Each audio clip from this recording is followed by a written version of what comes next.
আসসালামু আলাইকুম। সবাই কেমন আছেন? আলহামদুলিল্লাহ আমি ভালো আছি।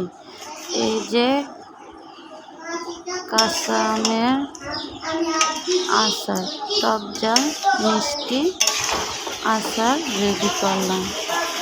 কিভাবে আচারগুলা তৈরি করছি তা আপনাদের সাথে শেয়ার করলাম।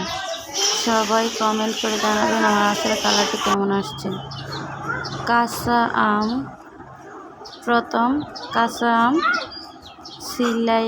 সিলিয়ে তারপর এগুলারে একটা আমকে 6 টুকরো করছি। 6 টুকরো করে পানিতে ধুয়ে হলুদ মাখিয়ে রোদ্রে শুকানোর জন্য দিছি। 1-1.5 ঘন্টা রোদে শুকিয়ে তারপর আচারটা রেডি করলাম। তো কেমন হয়েছে বন্ধুরা, সবাই কমেন্ট করে জানাবেন। তারপরে এখন আরেকটা আচারের রেসিপি শেয়ার করলাম।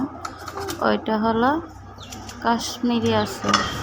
আমগুলাকে ফ্রিজে রেখে আসসালামু আলাইকুম, তারপরে কাপড় দিয়ে সবাই কেমন আছেন? তারপরে আলহামদুলিল্লাহ আমি ভালো আছি। এই যে রেডি আজকে এখন শিকড়া আর চিনি দিয়ে আমগুলাকে ভিজিয়ে রাখবো।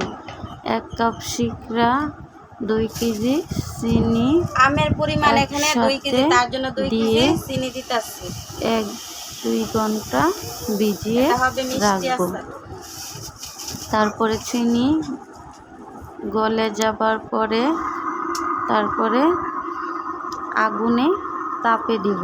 দিয়ে আদা কুচি, মরিচের কুচি, তারপরে ওই যে গুয়া মরি একসাথে দিয়ে কিছুক্ষণ নাড়াচাড়ার পরে একটা কালার আসার পরে ওইগুলাকে